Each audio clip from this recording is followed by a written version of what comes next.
All right, this is Kip, Gator Track Adventures. Going to take y'all on a little swamp tour today, so jump on board.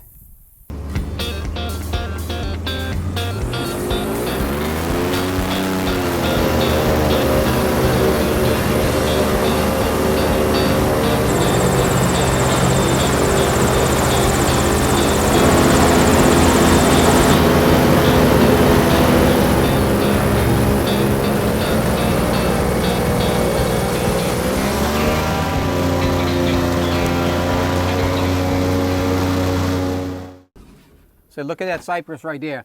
That's like a virgin cypress that wasn't cut.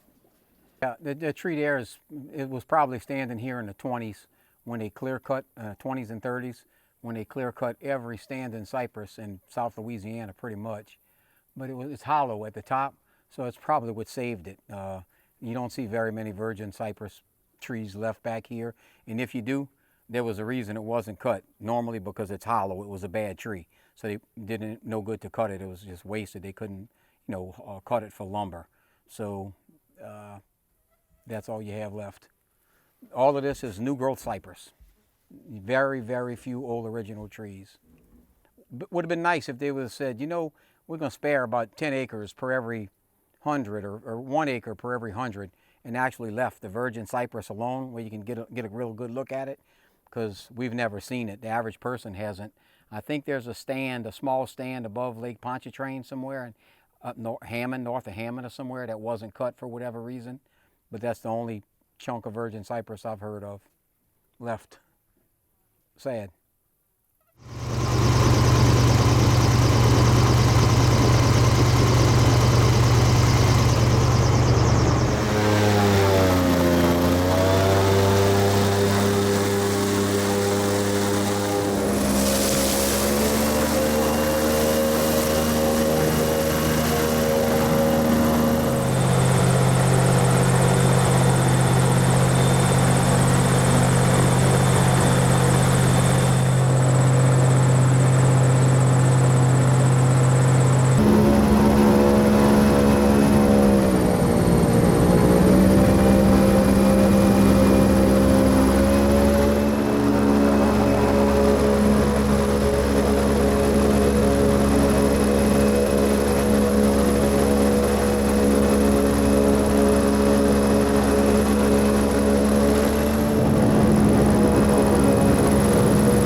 One of the things I want to show Donna and talk about is all this vegetation here.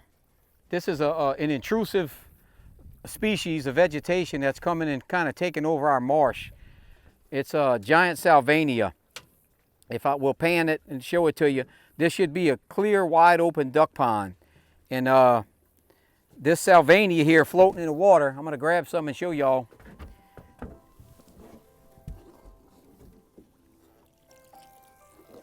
It's an intrusive vegetation, and I turned loose some weevils that I picked up from Wildlife and Fisheries. I don't know if they have them in here, if they're working, because a lot of this has browned up. A lot of this vegetation is starting to brown, but I don't know if it's just because it's getting too thick or if it's the salvania doing it. So I don't know whether I need to come spray my duck pond, but this whole area should be wide open, clear water. And look, it's a carpet. It looks like you can walk on it. So it never ends. If it's not the water hyacinths, now it's the salvania, which is worse than any of it that we've seen yet. So it's what you got to contend with to try to hunt a duck down here these days. So, but it's a pretty duck pond. We dug these ponds out with a big excavator, cleaned them out about 8-10 years ago. And this is a little island in the middle where we piled up the trees and the stuff we got out of it. But I don't know. I don't know what to do with this pond. I think I'm going to come spray the whole section out, bring y'all back when we do the spraying. But we catch alligators in here too. But what's an alligator going to do swimming around in here? I mean, they patrol and try to catch stuff. So it's not a good environment for anything unless you're a beetle or whatever that wants to walk across it. I guess it beats swimming if it'll support your weight. But It never ends in a marsh. There's always something, you're always behind the 8 ball. So, well, let's get back on with the ride.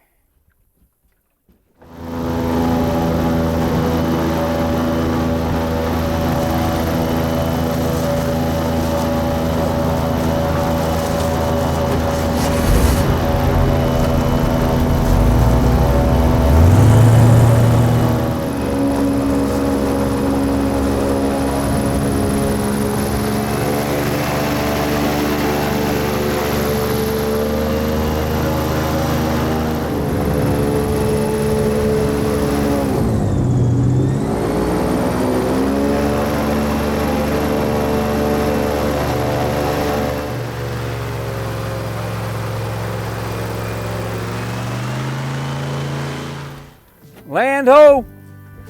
And we're gonna do the ABCs of gator hunting. I mean, from cutting the bamboo pole to the knot I tie on the hook to why I place a pole here that I do, and just the ins and outs, but the mundane, the part that if you'd really just have a hankling or whatever you call that, to go out and do it.